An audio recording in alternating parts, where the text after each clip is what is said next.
Sir ನಮಸ್ಕಾರ. Sir ನಿಮ್ದೂರು? ನಮ್ಮದು ಈ ನಮ್ಮ ಗ್ರಾಮ ಬಂದ್ಬಿಟ್ಟು ಮರಳಗಟ್ಟೆ. ಅಲ್ಲಿಂದ ನೀವು ಬೆಂಗಳೂರಿಗೆ ಬಂದಿರೋದು? ಏನೋ ಒಂದು ಅಚೀವ್ಮೆಂಟ್ ಮಾಡೋಣ ಅಂತ ಬಂದಿರೋದು. ಅದೇ ಯಾವ್ದ್ರ ಪ್ರಕಾರ ಅಚೀವ್ಮೆಂಟ್? ಸಿನಿಮಾದಲ್ಲಿ ಆಗಿರ್ಬೋದು, ಒಟ್ಟು ಸಿನಿಮಾದಲ್ಲಿ ಗುರ್ತಿಸ್ಕೋಬೇಕು ಅನ್ನೋದು ಬಹಳ ಆಸೆ. ಅದ್ರಗೋಸ್ಕರ ಅಲ್ಲಿರೋ ಕೆಲಸ ಎಲ್ಲ ಬಿಟ್ಟು ಬೆಂಗಳೂರಿಗೆ ಬಂದಿರೋದು. ಇವಾಗ ಬೆಂಗಳೂರಿಗೆ ಬಂದಿದ್ದೀರಾ, ನಿಮ್ಗೆ ಗೊತ್ತು ನಿಮ್ದು ಊಟನೇ ಬೇರೆ ಇರುತ್ತೆ, ಇಲ್ಲಿ ಊಟನೇ ಬೇರೆ ಇರುತ್ತೆ. ಅದನ್ನ ಹೆಂಗ್ ಅಡ್ಜಸ್ಟ್ ಮಾಡ್ಕೊಂಡಿದ್ರೆ ಹೆಂಗ್ ನಡೀತಾ ಇದೆ? ನಾವೇನೋ ಅಚೀವ್ಮೆಂಟ್ ಮಾಡ್ಬೇಕಂತ ಉಪವಾಸ ಇದ್ರು ಕೂಡ ಮಾಡ್ಬೇಕು. ಅದು ಹಂಗೆ ಬರಲ್ಲ. ಒಂದೇನೋ ಒಂದು ಪಡ್ಕೋಬೇಕಂದ್ರೆ ಒಂದು ಕಳ್ಕೋಬೇಕಾಗುತ್ತೆ. ಅದೇ ತರ ಲೈಫ್. ಈಗ ಎಷ್ಟು ಅವಕಾಶಗಳು ಸಿಕ್ಕಿದೆ? ಮಾಡಿದ್ದೀನಿ, ಸುಮಾರು ಧಾರಾವಾಹಿ ಎಲ್ಲ ಮಾಡಿದ್ದೀನಿ, ಮೂವಿ ಎಲ್ಲ ಮಾಡಿದ್ದೀನಿ. ಬಟ್ ಒಳ್ಳೆ ಅಪ್ಪ ಸಿಕ್ಕಿಲ್ಲ. ಸಿಗುತ್ತೆ ಅಂತ ನಂಬಿಕೆ ಇದೆ. ಇನ್ನು ಆ ನಂಬಿಕೆನ ಕಳ್ಕೊಂಡಿಲ್ಲ. ಸೊ ಇವಾಗ ನೆಕ್ಸ್ಟ್ ನೀವು ಅಪ್ಪು ನೆನಪಿನ ಕಾಣಿಕೆ ಅಂತ ಒಂದು ಪ್ರೋಗ್ರಾಮ್ ಮಾಡ್ಬೇಕು ಅನ್ಕೊಂಡಿದ್ರೆ? ಅಂತ ದೊಡ್ಡ ಕನಸಿದೆ. ಅದು ಎಲ್ಲರ ಸಪೋರ್ಟ್ ಬೇಕು. ಆದಷ್ಟು ಬೇಗ ಆಗ್ಲಿ ಅಂತ ಪ್ರಯತ್ನ ಪಡ್ತಾ ಇದ್ದೀನಿ. ಅದಾಗತ್ತೆ. ಅಪ್ಪು ಅಭಿಮಾನಿಗಳು ಸಹಕಾರ, ಅವ್ರ ಪ್ರೀತಿ, ಅದನ್ನ ಕೊಟ್ಟೆ ಕೊಡ್ತಾನ ಅನ್ನೋ ಒಂದು 100% ನಂಬಿಕೆ ಇದೆ. ಅದು ಮಿಸ್ ಆಗಲ್ಲ.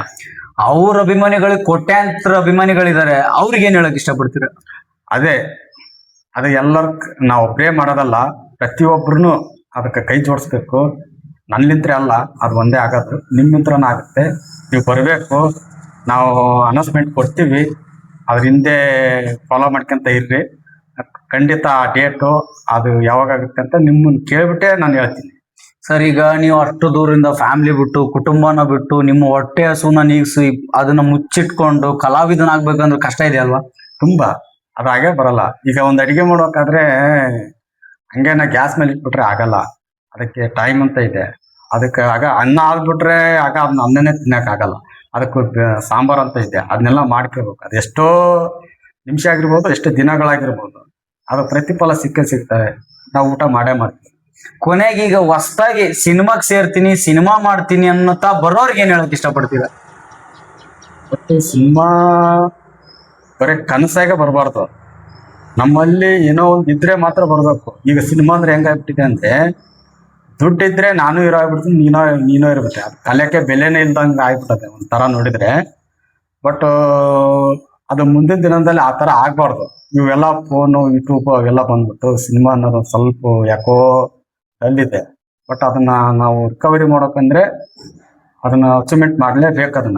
ಅದು ಯಾವುದೇ ಥರಲಿಂದ ಅದು ಆದಷ್ಟು ಹೆಂಗಪ್ಪ ಅಂದ್ರೆ, ಈಗ ಹೆಂಗಾಗ್ಬಿಟ್ಟಿದೆ ಅಂದ್ರೆ, ಅವಾಗ ಸಿನಿಮಾ ಅಂದ್ರೆ ನಮಗ ದೊಡ್ಡ ಆಗದ ತರ ಆಗ್ಬಿಡುತ್ತೆ. ಈಗ ಸಿನಿಮಾ ಅಂದ್ರೆ ಸಿನಿಮಾನಾ, ಹೀರೋನ ಬಿಡಪ್ಪ, ನಮ್ ಕಡೆ ರೊಕ್ಕಿದ್ರೆ ನಾವ್ ಆಗ್ಬಿಡ್ತೀವಲ್ಲ ಅನ್ನೋ ಕಲ್ಪನೆ ಜನರ ತಲೆಯಲ್ಲಿ ಐತಿ. ಅದು ಸಿನಿಮಾ ಅಂದ್ರೆ ಸಿನಿಮಾನಲ್ಲಿ ಬೇರೆ ತರ ಇರುತ್ತೆ.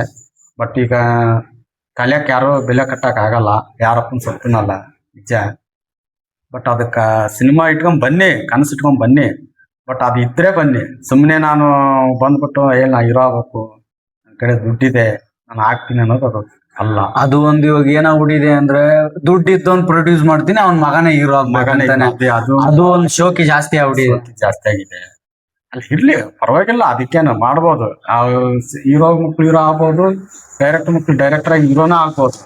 ಬಟ್ ಆ ಕಲೆ ಇತ್ತಪ್ಪ ಅಂದ್ರೆ ಅದು ಯಾರ ಬೇಕಾದ್ರೂ ಆಗ್ಬೋದು. ದುಡ್ಡಿದ್ದರೆ ಮಾಡ್ಬೇಕು ಅನ್ನೋದೇನಿಲ್ಲ.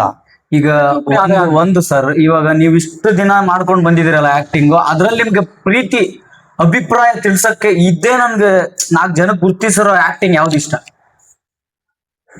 ಅದು ಹೇಳಕ್ ಆಗಲ್ಲ. ಅಲ್ಲ, ಅದ್ರದ್ದು ಒಂದ್ ಯಾವ್ದಾದ್ರು ಡೈಲಾಗ್ ನೆನಪಿದ್ರೆ?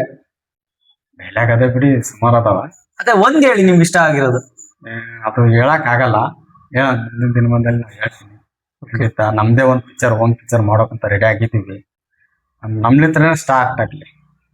ಬೇರೆ ಡೈಲಾಗ್ ಏನ್ ಬೇಡ, ನಮ್ ಡೈಲಾಗ್ ನಂತರ ಸ್ಟಾರ್ಟ್.